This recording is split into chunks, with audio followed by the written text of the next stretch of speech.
Hi guys, আসসালামু আলাইকুম। আমি ফারজানা। আজকে আমি রান্না করে দেখাচ্ছি পাবদা মাছ দিয়ে টমেটোর ঝোল।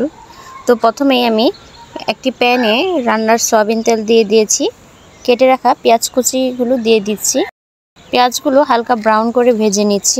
আর ভিডিওটি যারা দেখছেন, ভিডিওটি যদি ভালো লেগে থাকে তাহলে অবশ্যই ভিডিওতে একটি লাইক দিয়ে দিবেন। পেঁয়াজগুলো ভাজা হয়ে গিয়েছে, কালারটা চেঞ্জ হয়ে গেছে। এবার আমি সামান্য পানি অ্যাড করে দিয়েছি।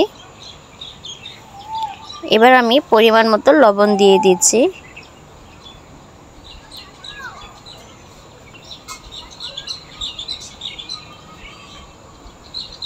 পরিমাণ মতো হলুদ দিয়ে দিচ্ছি।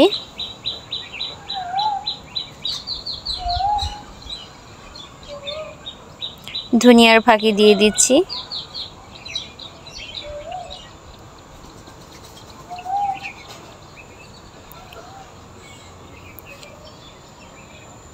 মরিচের গুঁড়ো দিয়ে দিচ্ছি। ঝালটা আপনারা ইচ্ছে মতো যে যতটুকু খেতে পছন্দ করেন সেই পরিমাণে দিবেন।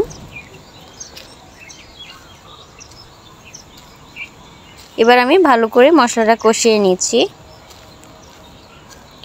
আমার মশলাটা কষানো হয়ে গিয়েছে। আমি সামান্য কাঁচামরিচ দিয়ে দিচ্ছি।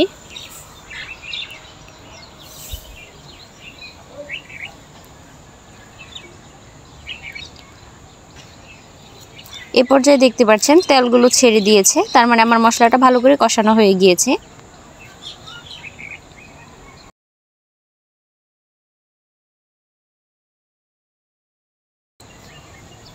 এবার কেটে রাখা টমেটোগুলো দিয়ে দিচ্ছি। মশলার সাথে ভালো করে কষিয়ে নেব।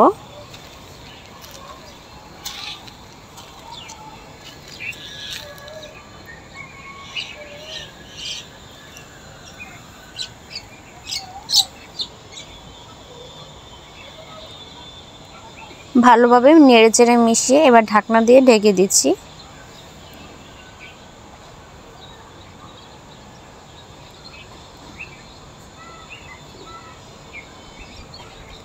কিছুক্ষণ পর ঢাকনা তুলে আবার নেড়েচেড়ে নিচ্ছি, না হলে মশলাটা লেগে যাবে।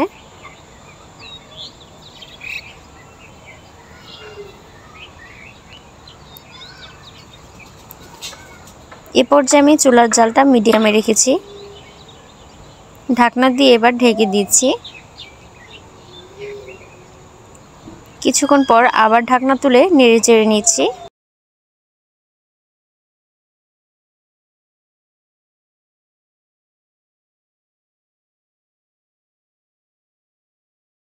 আমার টমেটো কষানো হয়ে গিয়েছে। এবার আমি পানি অ্যাড করে দিচ্ছি।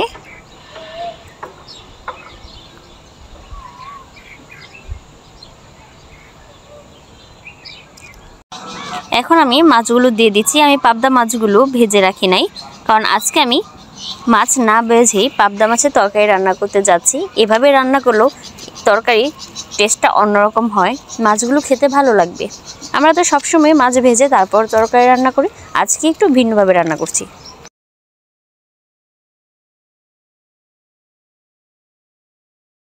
এবার ঢাকনা দিয়ে ঢেকে দিচ্ছি। কিছুক্ষণ অপেক্ষা করছি।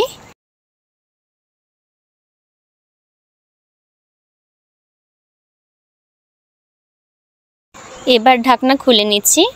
আর দেখতে পাচ্ছেন তরকারিটা হয়ে গিয়েছে। এবার আমি চুলা থেকে নামিয়ে নিচ্ছি। আমি এখন পরিবেশন করে দেখাচ্ছি। আমি এরকম সামান্য ঝোল রেখেছি।